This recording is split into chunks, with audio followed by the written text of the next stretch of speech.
The Jester Has Lost His Jingle by David Saltzman.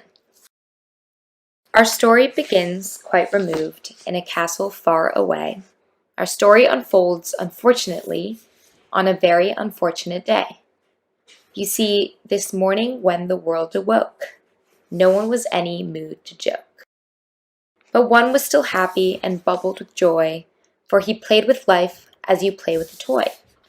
He would dance to its rhythm, being light on his feet. He would sing to its tune, which was gentle and sweet. For he was the jester, and gesture would he, to make people laugh and fill them with glee. He had a special helper, as any jester should, a friend by name of Farley, a piece of talking wood. He carried Farley all over. The two were quite a pair. They viewed life as a carnival, a fun-filled festive fair. But today when the jester broke out in his song, how could he have known that something was wrong? When he started his routine and strutted on the stage, how could he have known that the king was in a rage? So he sang his funny song, and he walked his funny walk, and he danced his funny dance, and he talked his funny talk. But nobody giggled, nobody yuckled, nobody laughed, nobody chuckled. The jester has lost his jingle, the king yelled in dismay. His bells no longer tingle, that's all I have to say. Then without a thought, and on a whim, the king decided to banish him. Banish me, sire, don't send me away. Why is your high highness so down this fine day? But the king gave no answer. He said nothing more, merely pointed his finger toward the front door. The jester walked out slowly, and a tear fell from his face, for he'd never left the kingdom, never wandered from this place. And once outside, the jester cried, "Oh, Farley, I fear what they say is quite true. I am no longer funny. My career is quite through." "That's nonsense," claimed Farley. "You're still funny, I say. You were funny last week. You're still funny today." "It seems a nasty rumor, but laughter must be dead. The world has lost its sense of humor," Farley sadly said. "Then it isn't me at all. It's the world that must be sick. We must find that sense of humor and bring it back here quick." So off they went, our fearless two, to bring back laughter, back to you. Their journey was long, and their journey was rough, but the jester was strong, and the jester was tough. They looked far and near, they looked far and wide, they looked everywhere that laughter might hide. They searched in every corner, under rocks and up in trees. They peered into the heavens and gazed deep beneath the seas. They wandered through the country, through meadows lush and pretty. They came upon a gleaming bridge that led into a city. They looked in vain for flowers, they heard no songs of birds, but saw lots of angry faces and heard lots of bitter words. Everyone here is so moody. Everyone here is so mean. I must confess this city is the saddest place I've ever seen. Maybe someone here can tell me, maybe someone here might know. How come people aren't laughing? How come spirits are so low? "Ask that man," Farley motioned, "that man over there, the thin one in the alley with the tangles in his hair." "Okay," said the jester, "I'll give it a go. Why are you not laughing, sir? I'd really like to know." "It's kind of hard to laugh or joke when you're unemployed and completely broke. I have no job, I have no money. So tell me, jester, what's so funny?" "Oh, Farley, I fear it's much worse than I thought. Is laughter something these people forgot?" "Impossible," cried Farley. "Why, that's news I couldn't bear. Ask that man with the briefcase, blowing smoke into the air." "Okay," said the jester, "I'll try another try. It seems you don't believe in laughing, sir. Can you please tell me why?" Laugh, ha! That's a laugh, the best I've had in years. The world is not a funny place. It's filled with pain and tears. Don't you read the papers? It's all there in black and white. Everything is going wrong, and jokes won't make it right. I have no time for laughter. I have no time for you.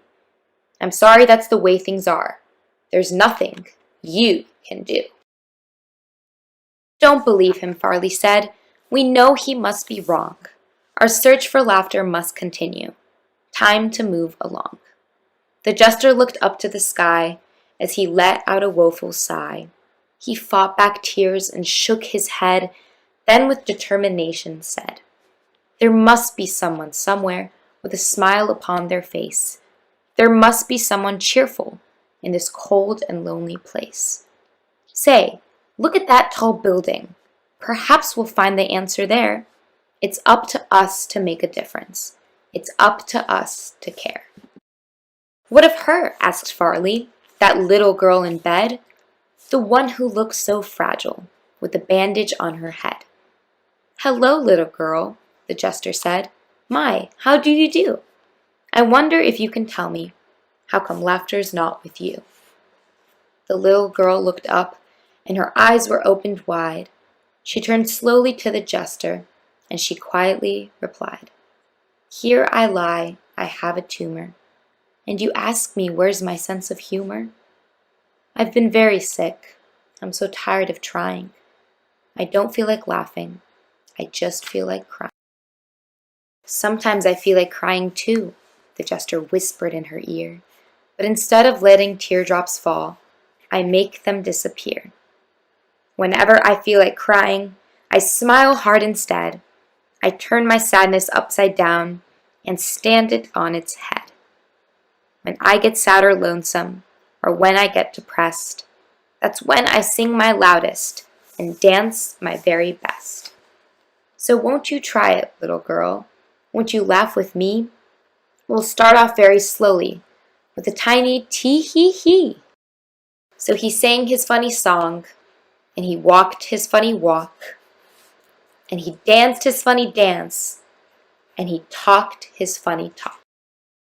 And from the room there came a giggle, which echoed down the halls, and soon there came another, which bounced up and down the halls. The giggle became a snicker, which grew into a guffaw, which soon became a chuckle that transformed into a ha! The jester was beside himself. He grinned a great big grin. He hugged and thanked the little girl and kissed her on the chin. Soon laughter leaped right out the window, growing louder as it flew. Can't you hear it coming? It's about to swallow you. It spread to every corner. It filled up every space. Smiles popped up everywhere. Can't you feel one on your face?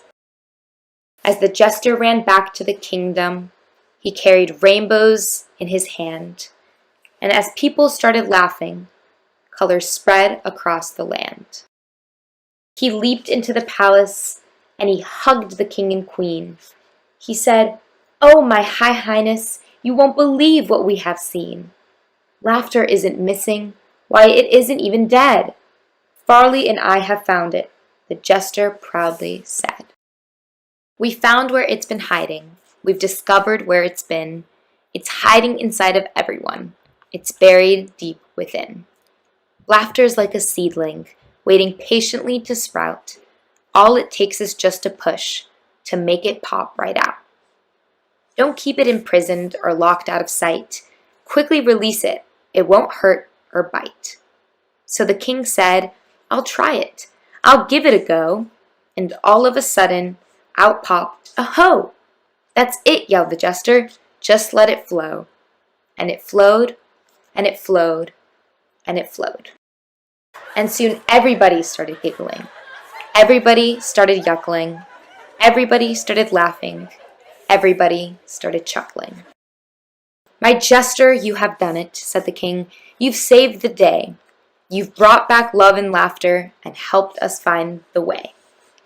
And when the jester heard these words, he smiled and started singing. He somersaulted in the air, for his bells again were ringing.